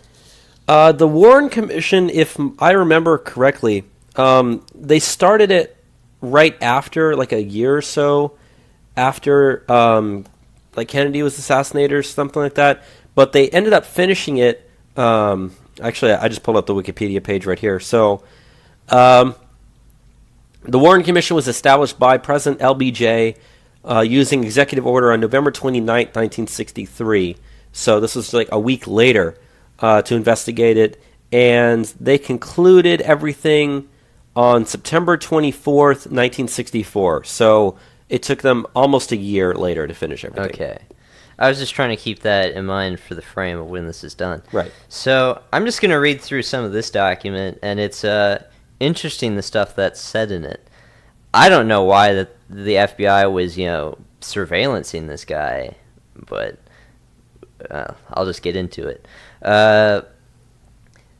This is on January 17th, 1974. TP10PCI, I don't know what these acronyms are, furnished to S.A. James P. O'Neill and James E. Wallace the following information. On the evening of January 16, 1964, a dinner sponsored by Orrin Fenton Potito was held at Donat's Restaurant, 6001 Haines Road, North St. Petersburg, Florida. The dinner meeting was informal, public in nature, and approximately 41 persons were in attendance. The source has identified Potito as a member of the National States Rights Party in the spring of 1963, at which time Potito resigned while holding the office of National Organizer. Since that time, Potito has held meetings of a public nature under various titles, all of which are non-existent organizations. He is not known to have any national affiliation at the present time, although he is in contact with various leaders of right-wing groups in the United States. In the course of his speech of some 3 hours following the dinner, Potito touched on the association between Lee Harvey Oswald and Ruby. Potito identified Ruby, real name Rubenstein, as a Communist Party member since 1929, and through his connection linked him to Oswald. He identifies Oswald as a communist through his association with the Fair Play for Cuba Committee.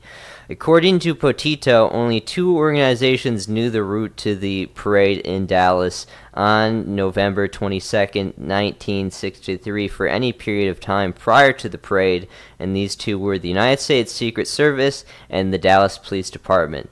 Ruby had insinuated himself into the police department circles, obtained the route, and arranged with Oswald to take the job at the state school building along the route to carry out the assassination. Potito said the Surgeon General's report on the assassination stated the first bullet entered the president's throat below the Adam's apple, clearly showing that 2 persons were involved, with the first shot being fired from the bridge across the parkway to in front of the car. To further substantiate this, Potito said there was a bullet hole in the windshield of the president's car. So this is a guy who's giving a speech. Yeah.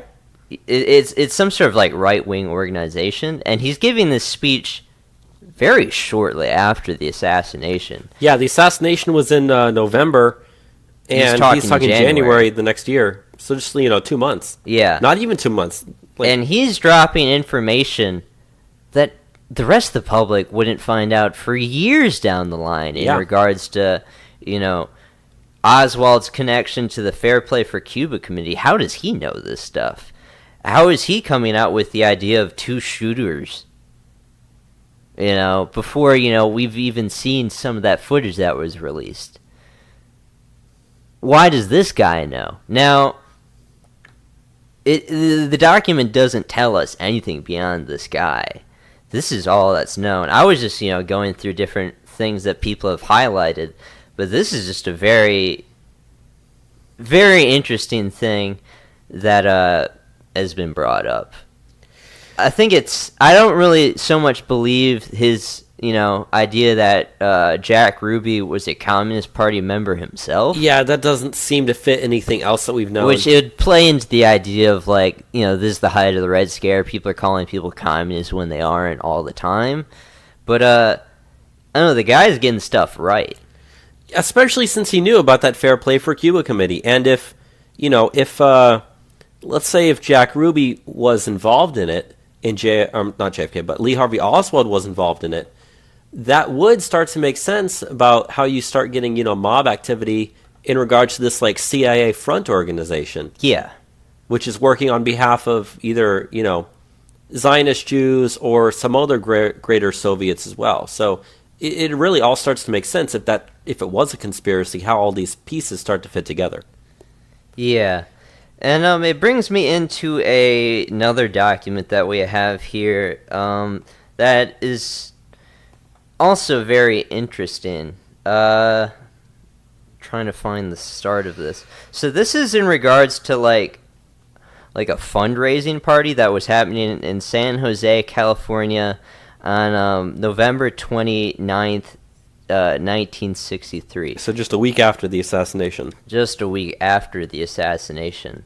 I'm just going to read through it. It's very short what it has there. Emma Stern immediately took the floor and... Or is there any sort of framing I can give on this? No, I don't think so. Emma Stern immediately took the floor and said that none of us should ever refer to Oswald as the assassin. She said that in referring to him, we should always say the alleged or suspected or accused assassin. She said she felt that we may someday find out he was innocent, that the guilty party is a member of the right. She also said that half the Dallas police were members of the John Birch Society, and that by announcing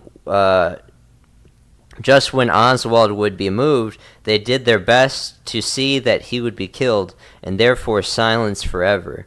Barbara Lindsay stated that she believed Oswald was innocent, that his death was plotted by the FBI and the Dallas police, and that she felt in 4 or 5 years the true assassin of the President Kennedy may be known, and that his name would probably be Ruby. The money raised through contributions and the sale of liquors was turned over to Francis Fink. The meeting was sponsored by the Committee for Constitutional Liberties. And then it lists the people that were present there. So these are people having a fundraiser party in California. And for some odd reason, these people are talking about the assassination. A week after the assassination. A week after the assassination. And they're making some statements that, now with the hindsight of where we are, is very interesting. How does this Barbara Lindsay, which I have no idea who this person is, it doesn't tell us who she is, why does she feel that it's probably going to be named someone Ruby that killed Kennedy? Unless, of course, maybe Jack Ruby was the guy who was the second shooter, and after he saw that Harvey Oswald got arrested, he was like, I got to take this guy out because he might talk. Which, Emma Stern, she talks about saying half the members of the Dallas police were members of the John Birch Society. The John Birch Society was like an ultra-right organization at the time, like, extreme anti-communist, kind of in line with, like, the Ku Klux Klan. And, like, if there was a right-wing conspiracy to kill Kennedy, and say Oswald knows, if they want to keep that quiet, of course they're going to allow for Oswald to get killed. Precisely. And even then, it's like, still, how did these people know? Yeah. Someone had to have said something. It had to have been spread. I don't know. It's weird. And, like, with all these documents, it's really hard to get context for any of this stuff, because obviously we don't have access, or we're not privy to the organizing of all these documents. What kind of context is given. Obviously, these weren't documents intended for us. This was,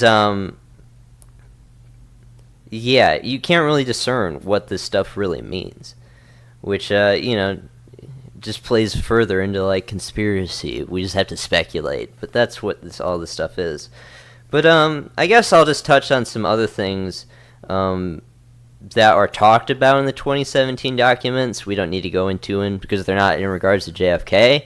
But, as we mentioned on the Sunday show, there are documents which suggest that LBJ was part of the KKK. Right. Which,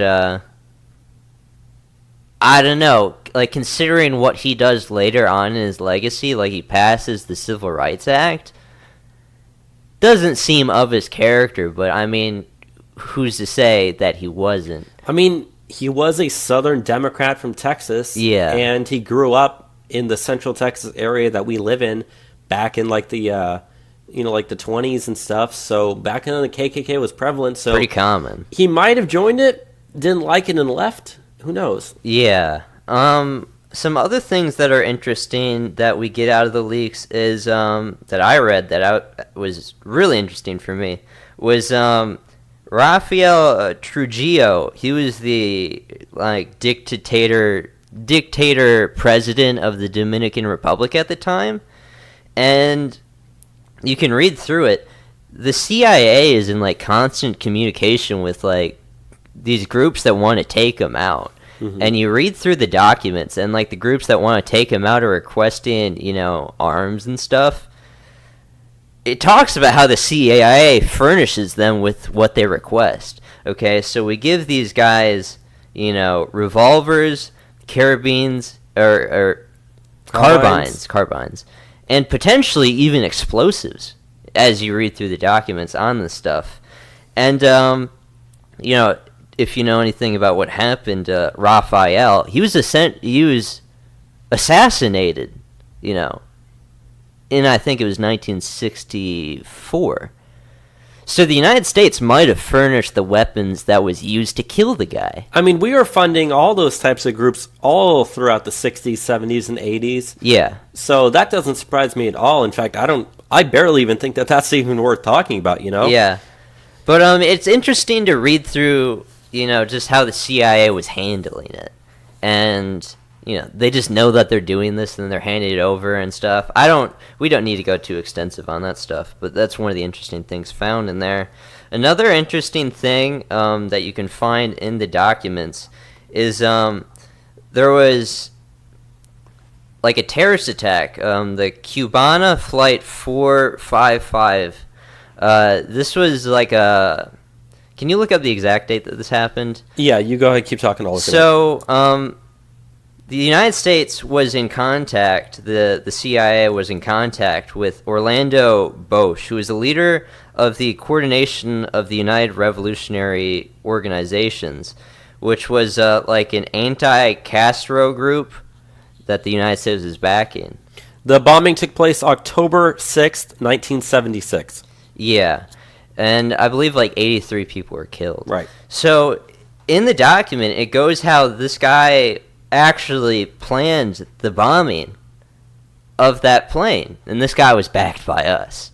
And it talks about how he actually intended for this to, blow up on the ground and not in the air.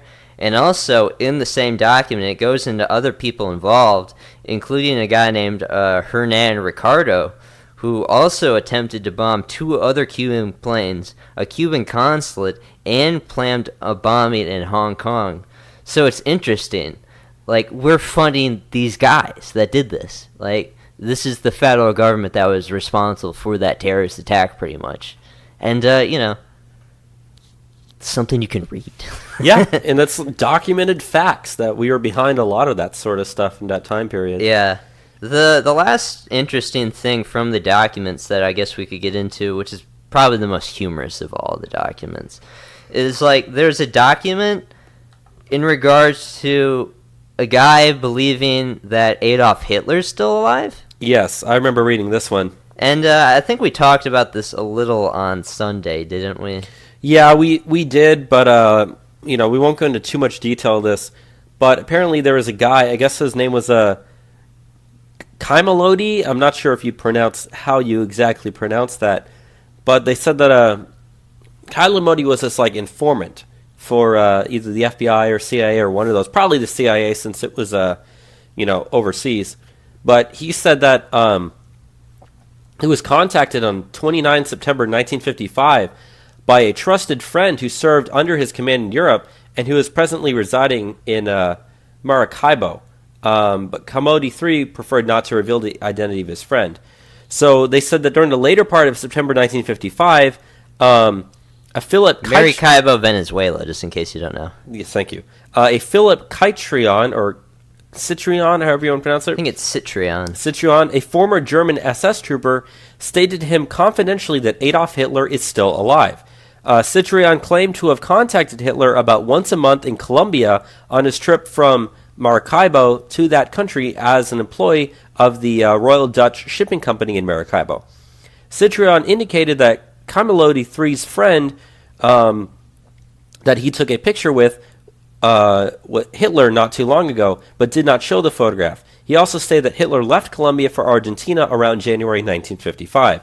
Citroën commented that inasmuch as 10 years had passed since the end of World War II, the Allies could no longer prosecute Hitler as a criminal of war. And they said that on 28 or 26 September 1955, Kai Melodi's friend serendipitously obtained the photograph that Citroën referred to. On 29 September 1955, the photograph was shown to Kai Melodi for purposes of getting his reaction to the possible veracity of his story. Obviously, Kai Melodi was not in any position to make any comments. Nonetheless, he borrowed the photograph long enough so that this station could take any action deemed advisable. Photostats of this picture were taken and being forwarded. The photograph was to be returned to its owner the following day. The person on the left is alleged to be Citroën, and the person on the right is undoubtedly the person which Citroën claims is Hitler. The back side of the photograph contains the following data. It says, Adolf Schritzenmüller, Tunga, Colombia, 1954. And then on the next page, it has a photocopy of the picture itself. And it looks like Hitler. I mean, I don't think Hitler made it out of Berlin in 1945. No, I don't either. But, it's one of those conspiracy theories they always talk about, like Hitler, he went to Argentina.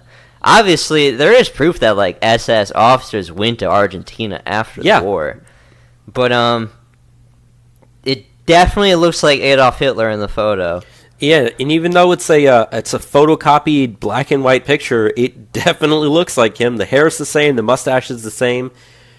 He's sitting the way he sits. It looks definitely like him. I don't see any reason to, say that it doesn't look like him. I don't know. Especially if it was 10 years after the war and he was a bit older. This is my belief on the explanation of this photo. Hitler, very important official, one of the biggest leaders of all time. Saddam, he had doubles of himself. Yeah. I think this is like a Hitler double that escaped. But here's the thing, okay? It's 10 years after the war. Why is he still looking like Hitler? Like, he still has the mustache. Yeah, if you were Hitler and you escaped Berlin in 1945 and you made it to Argentina, I'm changing my appearance fast. I'm shaving that mustache. I'm changing the way my hair looks. You'd think. Maybe not. I don't know. I mean, you think that you draw attention, especially if I doubt you're going to go out in public very often, but even then, I would try to change my appearance, especially if, you're one of the most famous people of all time. Yeah. But I don't know. Let's put the link for this one as well. You can be the judge. It looks awfully like Adolf Hitler in the photo, but it's just, why does this document exist? And why is this released as part of the JFK documents? Like this, it doesn't have anything to do with anything else, so it doesn't make sense. I really don't know. It's weird, but with that said, that's the extent that we're going to go into the different 2017 documents. Obviously, there's thousands more that I can't get into, but these are some of the best things that we found. So before we end the show, we are going to talk a bit about what would have happened if JFK didn't get shot.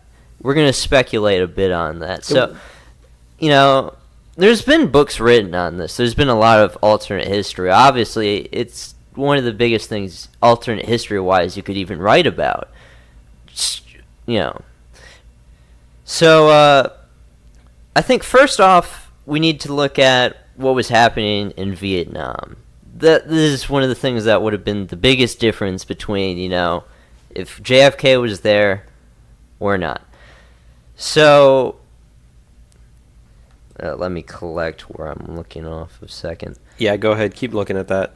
So, there's obviously speculation that if JFK wasn't shot, we wouldn't go to war. It was, there's even, documents that came out. Like he had a memorandum the week before that he was assassinated, looking for ways to get out of there. So he dies. LBJ becomes the president.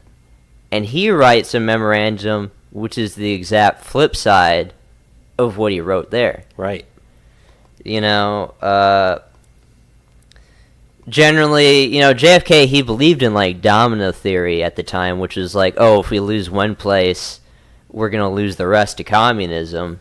But he was generally, trying to be more peaceful about things. He didn't want to send troops to Cuba to help the Bay of Pigs invasion, which he received a lot of criticism for, because think about it. He fought in World War II. Everyone's conception of the American military up to that point is like, we get involved, we win. Okay? We get involved late in World War I, we win. We get involved late in World War II, we win. We go to Korea, we save half the country. At that time, 1961, the generals are thinking, we get involved in Cuba, we win. But he keeps them out. And, LBJ, say he remains president. We're going to, in 1964, he would have faced Barry Goldwater, so he would have easily won. Yeah, there's no way that Goldwater was going to win that election. Yeah, that's one of the biggest blowouts of all time. So we're going to have to assume that he's president till 1968. Now, we probably do have troops in Vietnam, but never to the extent that LBJ sent them. Because LBJ was committed to winning that war. Oh, yeah. Okay, Vietnam's going to fall. It falls. But generally, we stay out of it. Now, the American public would be mad that we let it fall. He would take a lot of criticism and get a lot of backlash for that. And that probably would have happened before 1968. Yeah. And the backlash against that would have probably elected Nixon.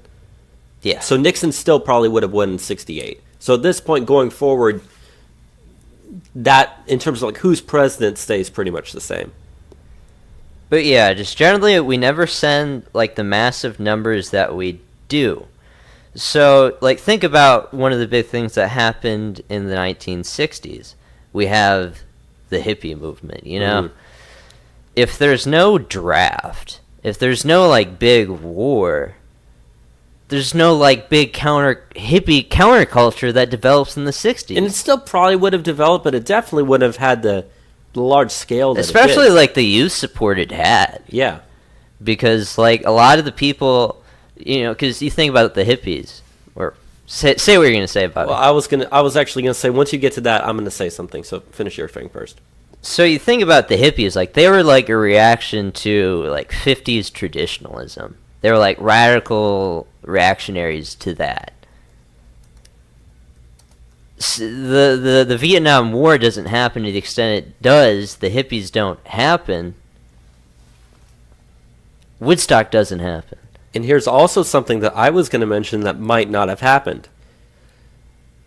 Part of the reason why there was so much uproar over the draft was that you could get drafted once you were 18. So people were being sent off to fight and die in this war. Yeah.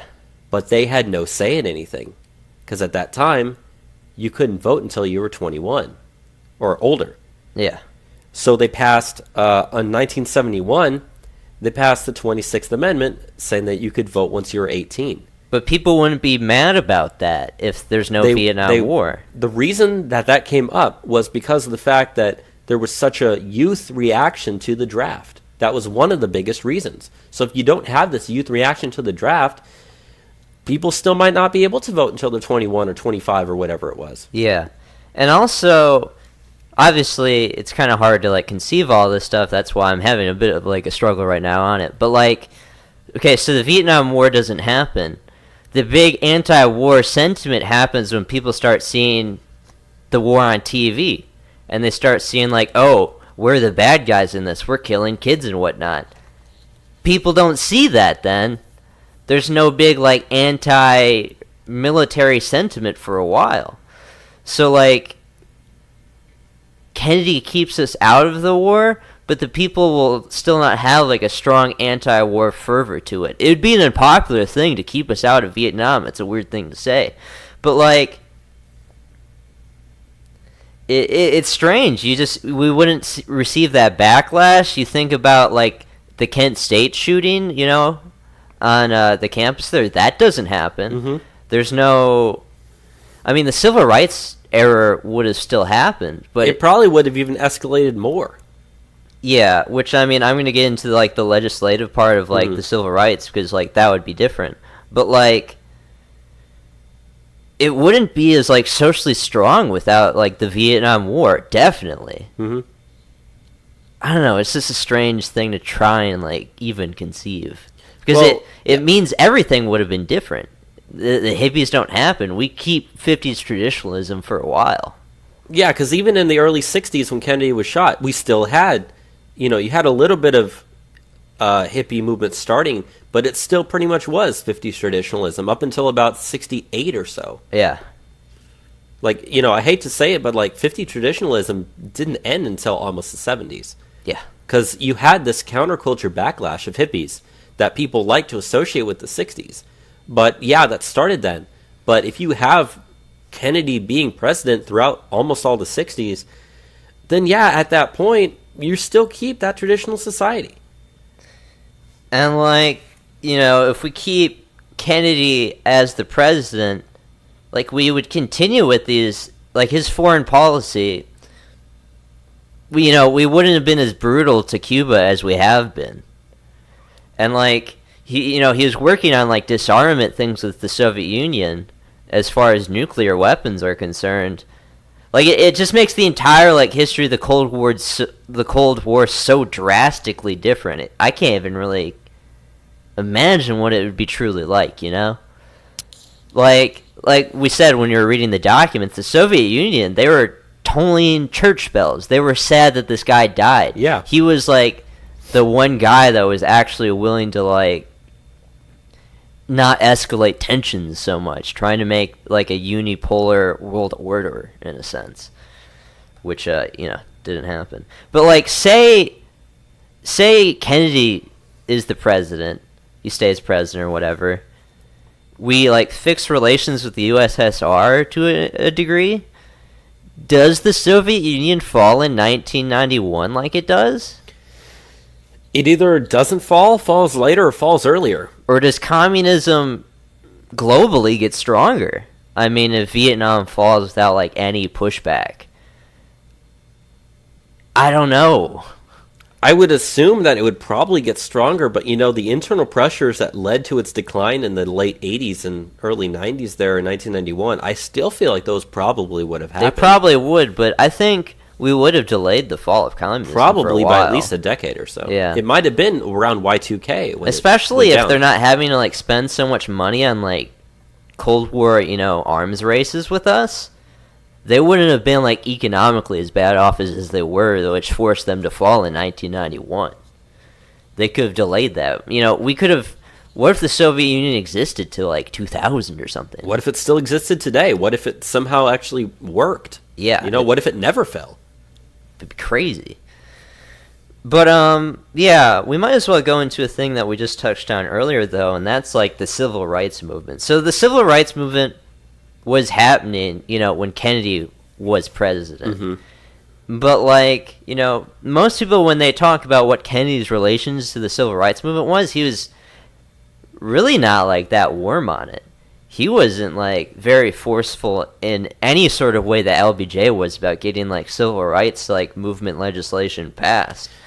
Like you think about what happened under LBJ, we got the Civil Rights Act, we got the Voting Rights Act, we got the Fair Housing Act, and LBJ was able to get this stuff passed because he actually had like an understanding of Congress. He was a guy that was in Congress for a very long time.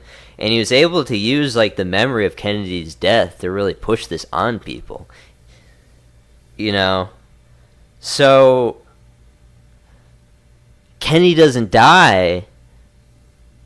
The 60s were super like crazy as far as like racial riots and whatnot. It probably gets worse. I think it gets worse, especially because that stuff wouldn't have been passed. And this stuff probably gets passed at some point. But maybe not even under Kennedy this stuff gets signed. It probably would have gotten signed under Nixon. Because Nixon probably would have used that backlash to try to, run on that. Say, look, I'll pass this stuff if no one else is. Because, like, you think about it, LBJ, he's a Texas Democrat. Mm-hmm. Kennedy, he's from the North. There was no way that Kennedy was going to be able to talk to the South in a way on this stuff that they would get them behind him on this kind of stuff. They needed LBJ to do that. So, like, one of the biggest things that the Democrats like point to is like their achievement as a party is like the Civil Rights Act. What if the Republicans did this? And like I said, that probably would have happened because if Kennedy... Would people be voting differently today if the Republicans were the ones that passed this? I hate to say it, but it might actually be the case. Because, if you have violence and stuff occurring in your country with the backlash that's going to be facing Kennedy from letting Vietnam fall, not being able to get anything legislatively done, because even then the Republican Party is what passed the Civil Rights Act. It didn't receive too much Democrat support in Congress when it passed in like 1965 and all that stuff. So if you have, Richard Nixon, who was the vice president under Eisenhower, he's still well known. He's going to run on saying, what's going to be the best thing that can get me elected? Part of that is, I can get the civil rights stuff out of the way. Yeah. And so he's probably going to run on that. And he's probably going to get a lot of, African-American support. So yeah, blacks today might be voting Republican if that was the case. Because, like I said, I firmly believe Richard Nixon would have won 68. I mean, if you look at the electoral map from 68, it was a blowout. Like, he only lost, like, Massachusetts and maybe one other state. Yeah. So, one of the things that's, like, well known about JFK is, like, his, different sexual proprieties that he was involved in. Now, JFK was only president for, like, 2 years. Yeah. 3 years. If he has an 8-year presidency, something would come out during that time. Now, that's another thing that you need to keep in mind when you think about if JFK wasn't shot. How would the country respond to something like that? The country was pretty up in arms when, like, Bill Clinton was caught on his stuff. But, you go a couple decades even further, the country would be way more outraged about sexual improprieties than they would be with Bill Clinton. Right.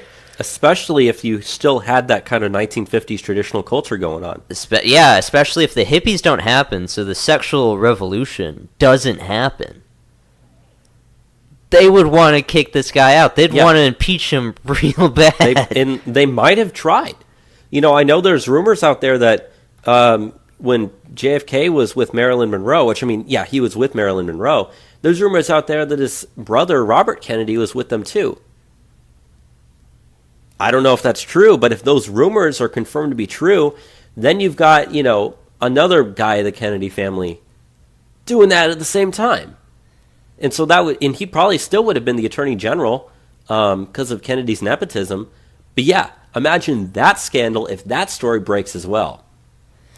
Which is, like currently as it stands with like JFK, like we have very like, rose-colored glasses when we talk about him. I'm not a huge fan about him, of him, but generally people always talk about, oh, he's so charismatic, he was so good looking, he was such a great president, if only he didn't die.